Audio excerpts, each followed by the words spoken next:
प्रदर्शन काफी उग्र था और यही वजह है कि बीजेपी भी और कांग्रेस भी दोनों ही नाराज है इस तरीके के प्रदर्शन से। हालांकि बीजेपी कांग्रेस के प्रदर्शन पर अब मुश्किलें दोनों ही पार्टी के लिए बढ़ती हुई नजर आ रही है, क्योंकि बीजेपी ने कांग्रेस कार्यकर्ताओं के खिलाफ एफआईआर दर्ज करा दी है। 50 से ज्यादा कांग्रेस कार्यकर्ताओं पर एफआईआर दर्ज करवा दी गई है। ये बड़ी खबर आपको बता दें कि 50 से ज्यादा कांग्रेस कार्यकर्ताओं पर भारतीय जनता पार्टी के नेताओं ने एफआईआर दर्ज करवा दी है। तो इधर पीसीसी चीफ जीतू पटवारी ने भी कार्रवाई की मांग की है। बीजेपी कार्यकर्ताओं पर कार्रवाई की मांग की है जीतू पटवारी ने, जिसको लेकर उन्होंने मुख्य सचिव को पत्र भी लिखा है।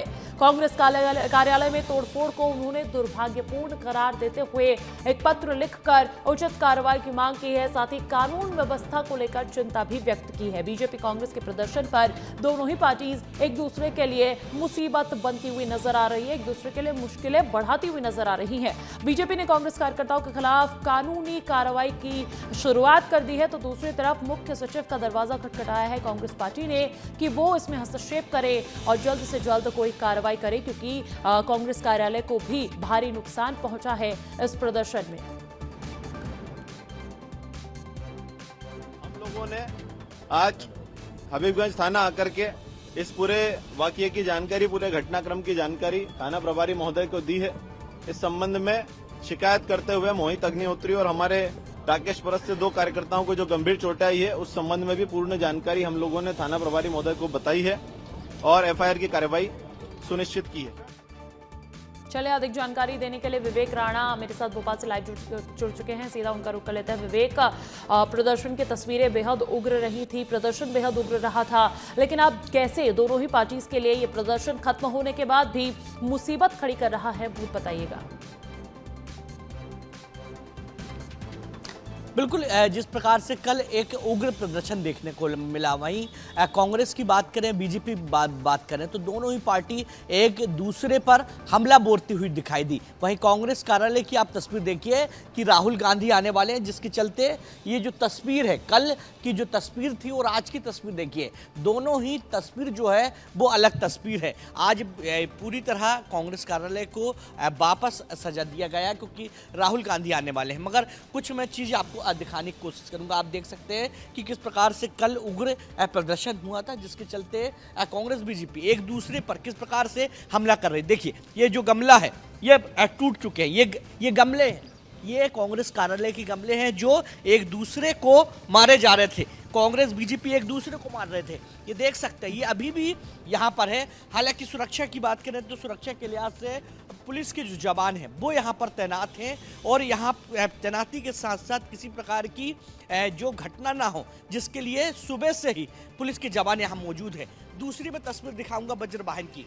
आप देख सकते हैं कि वज्र वाहन भी यहाँ पर मौजूद है और जो पुलिस की जो गाड़ियाँ हैं वो लगातार यहाँ आ रही हैं, क्योंकि कल जिस प्रकार से घटनाक्रम हुआ था और घटनाक्रम के दौरान देखने को मिला था, कांग्रेस और बीजेपी एक दूसरे पर हमला करती हुई दिखाई दी थी और ये हमला जो एक दूसरे पर हुआ था उसका कहीं ना कहीं सीधे सीधे असर देखने को मिला है। और बात की जाए बीजेपी की, तो बीजेपी के जो क्षेत्रीय विधायक हैं उन्होंने भोपाल के करीब 50 से 60 कांग्रेस कार्यकर्ताओं के खिलाफ मामला दर्ज किया है कि किस प्रकार से कांग्रेस पार्टी ने बीजेपी के कार्यकर्ता को मारी है। तो एफआईआर तो दर्ज हो गई है, मगर वहीं कांग्रेस की बात करें तो कांग्रेस के जो प्रदेश अध्यक्ष है वो सीधे सीधे आरोप लगाते दिखाई दे रहा है।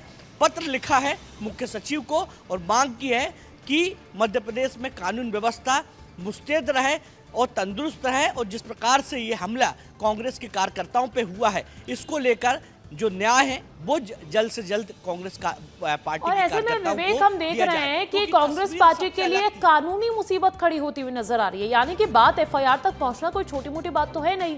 क्या कुछ साफ उपाय है कि जो 6 से 7 नामजद आरोपी जिनके खिलाफ बीजेपी आरोप लगा रही है, उनके नाम क्या हैं? कौन से ऐसे नेता हैं जिन पर सीधे तौर पर अब कार्रवाई होती हुई आने वाले दिनों में नजर आ सकती है?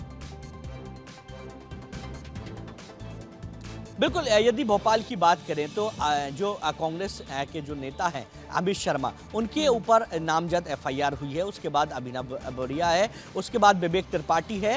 ये ऐसे नेता हैं जिनके नाम पर नामजद जो एफआईआर है वो की गई है। मगर मैं दूसरी तस्वीर दिखाऊंगा कि आप देखिए कि पुलिस का जो वाहन है वो सुबह से ही यहाँ मुस्तैद है, पुलिस की गाड़ी यहाँ पर मुस्तैद है, पुलिस के जो जवान हैं वो सुबह से यहाँ पर मुस्तैद कर दिए गए हैं, क्योंकि जिस प्रकार से कल घटनाक्रम हुआ था और घटनाक्रम के दौरान दौरान देखने को मिला था कि बीजेपी पार्टी के तमाम जो कार्यकर्ता हैं वो किस प्रकार से बैरिकेड को तोड़ते हुए कांग्रेस कार्यालय पहुंचे थे और उसके बाद जो हंगामा है वो देखने को मिला था। और आज ये स्थिति दोबारा ना बने, जिसके लिए सुबह से ही पुलिस के जो जवान हैं वो चप्पे चप्पे पले यहाँ पर तैनात। आप देख सकते हैं किस प्रकार से चौराहे पर तैनात है। और दूसरी तस्वीर में दिखाऊंगा, नितिन आप तस्वीर दिखाइए कि किस प्रकार से दूसरी तस्वीर के चलते ये जो बैरिकेड है वो लगा दिए गए हैं। आप अंजलि देखिए कि जो बैरिकेडिंग है वो दूर से ही कर दी गई है कि बीजेपी पार्टी के कोई भी जो कार्यकर्ता है यदि वो कांग्रेस आते हैं तो नहीं पहुंच पाएंगे। दूर से ही बैरिकेडिंग कर दी गई है, दोनों तरफ जो बैरिकेडिंग है वो की गई है। वज्र वाहन जो है वो यहाँ पर तैनात कर दिया गया है, क्योंकि कल जिस प्रकार से दोनों पक्ष में विवाद हुआ था और विवाद होने के बाद कहीं ना कहीं जो सुरक्षा कर्मी है, जो पुलिस के जो जवान है, जो कई घायल हो चुके थे, जिसके बाद पानी का उपयोग किया गया, जो वाटर कैनन है उसका उपयोग किया गया, जिसके चलते कांग्रेस के कार्यकर्ताओं को शांत कराया गया। और सुरक्षा के लिहाज से कई ऐसे जो कार्यकर्ता हैं कांग्रेस पार्टी के, उनके ऊपर एफआईआर भी की गई बीजेपी के कहने पर। तो अब देखने वाली बात है कि ये जो युद्ध है, ये जो विरोध है, जो प्रदर्शन है, वो अब कब थमता हुआ दिखाई देगा। हालांकि बयानबाजी जो है यानी कि पुलिस प्रशासन अब थोड़ा मुस्तैद नजर आने लगा है, बैरिकेडिंग कर दी गई है। इस तरीके की जो हरकत हुई थी, जो उग्र प्रदर्शन हो गया था, अनकंट्रोल मामला हो गया था, वो वापस ना हो जाए तो उस स्थिति को भी नियंत्रण में रखने की कोशिश की जा रही है। बहुत शुक्रिया।